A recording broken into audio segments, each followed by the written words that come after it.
Getting some news on Disney, which was first reported by The Information, but they are confirming that in a first for them, they will expand Disney Plus offerings to consumers by introducing an ad-supported tier beginning in the U.S., David, late 22, plans to go international next year, something some of the street has called for Netflix to do.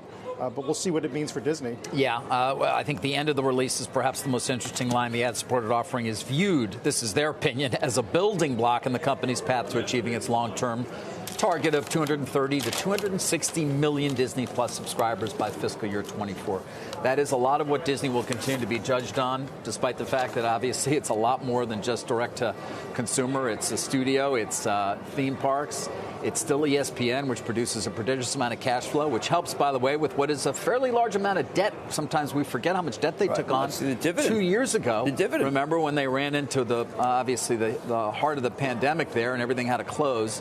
But Disney is a success in direct-to-consumer. The only question is how much. It is one of the dominant players. The only question, again, is how much, not just how big, but how much money they're going to have to spend to continue. Right. And that goes to the larger question that a lot of investors are asking these days, which is what is this ultimately going to look like as the competition with Netflix continues to increase for Paramount, for Warner Discovery, for our own parent company Comcast with its Peacock service? What is it all going to look like in terms of what you're spending on content to continue to make your service one that is robust enough to continue to gather subscribers, but at the same time actually make it profitable? Ad-supported is one way to try to do that. Right. Now, again, people may say, obviously, the market doesn't like what they're doing, and that's the opposite. But the market is focused on how much the nuclear so-called attack, whatever you want to call it, is impacting Europe, which is therefore going to impact us. So you're going to see stocks that are down today that really had unbelievable quarters. And I want people to realize it's not because the quarters weren't believable. Now, there's a lot of headline writing that says they'll look at a stock that's down and they will come up with a thesis why it's down.